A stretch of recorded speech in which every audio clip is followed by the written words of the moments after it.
ನನ್ನ ಹಳೆ ಕ್ಷೇತ್ರದಲ್ಲಿ ಇಲ್ಲೂ ಕೂಡ ಸೈಟ್ಗಳಿಗೆಲ್ಲ ಕೊಡೋದಕ್ಕೆ ನಾನು ಯಾವತ್ತೂ ಆದ್ಯತೆ ಕೊಡೋದು. ಕಾರಣ ಏನು ಅಂತ ಹೇಳಿದ್ರೆ, ಒಂದು ಹಕ್ಕಿ ಪಕ್ಷಿಗೂ ಕೂಡ ಒಂದು ಗೂಡಿರ್ತದೆ.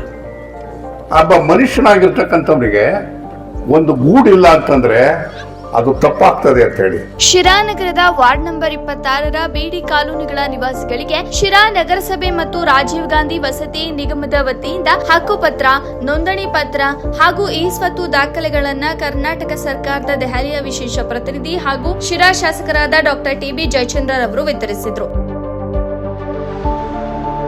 ನಂತರ ಮಾತನಾಡಿದ ಅವರು, ಕರ್ನಾಟಕದಲ್ಲಿ ಪ್ರಥಮ ಬಾರಿಗೆ ಫಲಾನುಭವಿಗಳಿಗೆ ಹಕ್ಕುಪತ್ರವನ್ನ ಉಚಿತವಾಗಿ ನೋಂದಣಿ ಮಾಡಿಸಿಕೊಟ್ಟಿರುವುದು ನಮ್ಮ ಶಿರಾ ತಾಲೂಕಿನಲ್ಲಿಯೇ ಪ್ರಥಮ ಎಂದು ತಿಳಿಸಿದರು. ಶಿರಾದಲ್ಲಿ ನಾನು ಕಂಡಿದ್ದ ದೃಶ್ಯ ಅಂತ ಹೇಳಿದ್ರೆ, ಪ್ರತಿ ಮನೆಯಲ್ಲೂ ಕೂಡ ಬೀಡಿಯನ್ನು ಕಟ್ತಾ ಇರ್ತಕ್ಕಂಥದ್ದನ್ನ ನೋಡಿದೆ ನಾನು. ಅದ್ರ ಜೊತೆಗೆ ಹಳ್ಳಿಗಳಲ್ಲೂ ಕೂಡ ಬೀಡಿ ಕಣ್ಣ ಕಟ್ತಾ ಕೆಲಸ ಮಾಡ್ತಿದ್ರು. ಅದನ್ನ ನೋಡಿ ಇವರಿಗೆ ಒಂದು ಶಾಶ್ವತವಾದಂತ ನೆಲೆ ಮಾಡಬೇಕು ಅನ್ನೋ ಕಾರಣಕ್ಕೋಸ್ಕರ ನಾನು ಕೆಲವು ಯೋಚನೆಗಳನ್ನ ಮಾಡಿದೆ. ಅಧಿಕಾರಿಗಳನ್ನ ಕರೆದು ಚರ್ಚೆ ಮಾಡಿದೆ. ರಾಜೀವ್ ಗಾಂಧಿ ಹೌಸಿಂಗ್ ಕಾರ್ಪೊರೇಷನ್ ಅಧಿಕಾರಿಗಳನ್ನ ಕರೆದು ಚರ್ಚೆ ಮಾಡಿ, ಯಾವ ರೀತಿಯಾಗಿ ಮತ್ತು ಕಾರ್ಮಿಕರ ಇಲಾಖೆಯವರು ಕೂಡ ಕರೆದು ಚರ್ಚೆ ಮಾಡಿ ಯಾವ ರೀತಿ ಸಹಾಯ ಮಾಡಬಹುದು ಅಂತಕ್ಕಂಥದ್ದನ್ನ ನಾನು ಯೋಚನೆ ಮಾಡಿದೆ. ನಾವು ಒಟ್ಟು ಜಮೀನನ್ನ ಕೊಂಡ್ಕೋಬೇಕು ಒಂದು ಸಿರಾ ಪಕ್ಕದಲ್ಲಿ ಅಷ್ಟು ಸುಲಭದ ಮಾತಾಗಿರಲಿಲ್ಲ. ಆ ಜಮೀನನ್ನ ಕೊಂಡ್ಕೋಬೇಕಾದಾಗ ಒಂದು ತರ ಕಷ್ಟಪಡಲಿಲ್ಲ.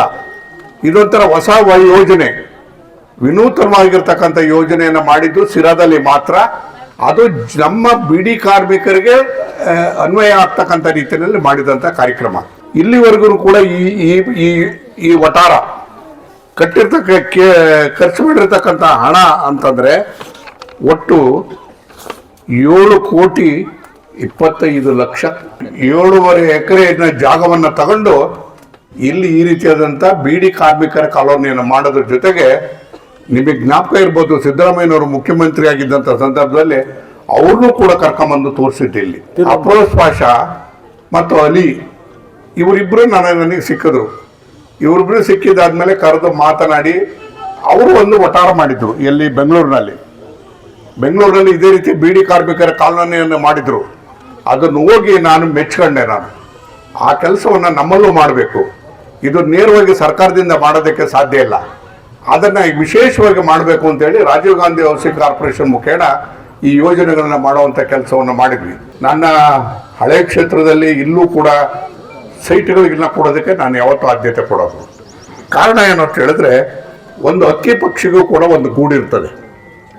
ಒಬ್ಬ ಮನುಷ್ಯನಾಗಿರ್ತಕ್ಕಂಥವ್ರಿಗೆ ಒಂದು ಗೂಡಿಲ್ಲ ಅಂತಂದ್ರೆ ಅದು ತಪ್ಪಾಗ್ತದೆ ಅಂತ ಹೇಳಿ ಇದನ್ನು ಎಚ್ಚರಿಕೆಯನ್ನು ಕೊಟ್ಟವರು ಯಾರು ಅಂತ ಹೇಳಿದ್ರೆ, ಬಾಬಾ ಸಾಹೇಬ್ ಅಂಬೇಡ್ಕರ್ ಅವರು ಸಂವಿಧಾನದಲ್ಲಿ ಹೇಳಿರ್ತಕ್ಕಂಥ ಮಾತು, ಪ್ರತಿಯೊಬ್ಬರಿಗೂ ಕೂಡ ಹಕ್ಕನ್ನು ಕೊಡಬೇಕು ಅಂತಕ್ಕಂಥದ್ದು, ಜವಾಬ್ದಾರಿಕೆಯನ್ನು ಒಂದು ಗುರುತಲು ಕೊಡಬೇಕು ಅಂತಕ್ಕಂಥದ್ದು ಮೂಲಭೂತವಾದಂಥ ಹಕ್ಕು ಅಂತಕ್ಕಂಥ ಮಾತನ್ನ ಹೇಳಿದ್ದಾರೆ. 3,000 ಫಲಾನುಭವಿಗಳಿಗೆ ನಾವು ಆಲ್ರೆಡಿ ಸರ್ವೆ ಮಾಡಿದೀವಿ, ಹಕ್ಕುಪತ್ರನ ರೆಡಿ ಮಾಡಿಸ್ತಾ ಇದ್ದೀವಿ. ಅವ್ರಿಗೂ ಅಷ್ಟೇ ಸಾಹೇಬ್ರ ಮಾರ್ಗದರ್ಶನದಿಂದ ಆ 3,000 ಜನಕ್ಕೂ 3,000 ಫಲಾನುಭವಿಗಳಿಗೂ ಹಕ್ಕುಪತ್ರವನ್ನು ಕೊಡ್ತೀವಿ, ರಿಜಿಸ್ಟರ್ ಮಾಡಿಸ್ತೀವಿ. ಆಮೇಲೆ ಅವ್ರಿಗೆ ಈ ಸ್ವತ್ತನ್ನು ಕೊಡ್ತೀವಿ. ಹಕ್ಕುಪತ್ರ, ರಿಜಿಸ್ಟರ್, ಈ ಸ್ವತ್ತು ಎಲ್ಲ 3,000 ಫಲಾನುಭವಿಗಳಿಗೂ ಸಾಹೇಬ್ರು ಮಾರ್ಗದರ್ಶನದಿಂದ ಎಲ್ಲರೂ ಕೊಡ್ತೀವಿ ಅಂತ ಹೇಳ್ತಾ ನನ್ನ ಈ ಆಸ್ತಿನೂ ಸಹಿತ ನಾವು ಮಾಡಿದ್ದೀವಿ. ಅದು ಒಂದು ದೊಡ್ಡ ಒಂದು ಒಳ್ಳೆಯ ಬೆಳವಣಿಗೆ, ಅದು ಕೊನೆಯಾಗಿ ಇರ್ತಕ್ಕಂಥ ಒಂದು ಬೆಳವಣಿಗೆ ಅಂತ ಹೇಳಕ್ಕೆ ಇಷ್ಟಪಡ್ತೀನಿ. ಈ ಸಂದರ್ಭದಲ್ಲಿ ಇವರ ಸಾರಥ್ಯದಲ್ಲಿ ನೀವು ಸಾಧಿಸುವಂತಹ ಕೆಲಸ ಬೇರೆ ನನಗೆ ಅನ್ಸಲ್ಲ. ಭಗವಂತ ಇವ್ರಿಗಿಂತ ಚೆನ್ನಾಗಿ MLA ಬರ್ಬೋದು, ಬಟ್ ಇವ್ರು ಮಾಡಿರೋ ಸಾಧನೆ, ಇವರ ಕಳಕಳಿ ಏನಿದೆ ಯಾರು ಮಾಡಕ್ ಸಾಧ್ಯ ಇಲ್ಲ. ಈ ಸದಾವಕಾಶನ ಒಪ್ಪಿಸ್ಕೊಳ್ಳಿ. ಸಾಹೇಬ್ರಿಗೆ ನಾವು ಎಷ್ಟು ಗೌರವ ಕೊಟ್ಟರು ಕಡಿಮೆ. ಯಾಕಂದ್ರೆ ಅವರು ತಮ್ಮ ಬಗ್ಗೆ ಇಟ್ಟಿರೋ ಕಾಳಜಿಗೆ ನಾನು ಇವತ್ತು ರಜಾ ಇದ್ರೂ ಬಂದಿದ್ದೀನಿ. ಯಾಕಂತ ಹೇಳಿದ್ರೆ ಅವ್ರ ಈ ವಯಸ್ಸಲ್ಲೂ ಓಡಾಡಿ ಮಾಡ್ತಾ ಇರೋದು ನೋಡಿ ನಮಗೆ ನಾಚಿಕೆ ತರುವಂತದ್ದು. ನಮ್ಮಿಂದ ಏನಾಗಬೇಕು, ರಾಜೀವ್ ಗಾಂಧಿಯಿಂದ ಮತ್ತೆ ಗೌರ್ಮೆಂಟ್ ಇಂದ ಯಾವ ತರ ಮಾಡ್ಕೊಡ್ಬೇಕು. ಸಾಹೇಬ್ರ ಜೊತೆಗೆ ನಾವು ಲಾಸ್ಟ್ ಟೈಮ್ ಆಗಸ್ಟ್ ಅಲ್ಲಿ ಡಿಸ್ಕಸ್ ಮಾಡಿದ್ದೀವಿ. ಇಲ್ಲಿ ಬ್ಯಾಲೆನ್ಸ್ ವರ್ಕ್ಸ್ ಯಾವ ತರ ಮಾಡಬೇಕು ಅಂತ ಹೇಳಿದ್ವಿ. ಲಾಸ್ಟ್ ಟೈಮ್ ಏನಾಗಿತ್ತು, 3-4 ವರ್ಷದಿಂದ ಕೆಲಸ ಕಾರ್ಯಗಳು ನಿಂತೋಗಿತ್ತು ಇಲ್ಲಿ. ಆಮೇಲೆ ನಾವೇ ಸ್ವಲ್ಪ ಇನಿಷಿಯೇಟ್ ತಗೊಂಡು ನಾವೇ ಒಂದು ಮೀಟಿಂಗ್ ಮಾಡಿ ಬೆನಿಫಿಷಿಯರಿಯಿಂದ ಕಾಂಟ್ರಿಬ್ಯೂಷನ್ ಬರದೇ ಇರೋದು, ನಿಮ್ಮ ಕಡೆಯಿಂದ ಬರ್ಬೇಕಾಗಿದ್ದು ಹಣ ಬರದೇ ಇರೋದನ್ನ ತೊಂದರೆ ಆಗಿದ್ದಕ್ಕೆ ನಾನು ಆಶ್ವಾಸನೆ ಕೊಟ್ಟೆ, ನೀವು ಕೊಡಿ, ನಿಮ್ಗೆ ಹಕ್ಕುಪತ್ರ ಸಾಹೇಬ್ರ ಜೊತೆಗೆ ಕೊಡಿಸ್ತೀನಿ ಅಂತ. ಆ ಭಗವಂತ ನಮ್ಮ ಮಾತು ಕೇಳ್ಬಿಟ್ಟು ನೀವು ಜನ ನಮ್ಮ ನಂಬಿ ಕೊಟ್ಟಿದ್ದಕ್ಕೆ 70 ಜನ ಯಾರ್ಯಾರು ಕೊಟ್ಟಿದ್ದಾರೆ ಅವರಿಗೆ ಈ ಶುಭ ಕಾರ್ಯಕ್ರಮದಲ್ಲಿ ಹಕ್ಕುಪತ್ರ ಕೊಡ್ತಾ ಇದ್ದಾರೆ.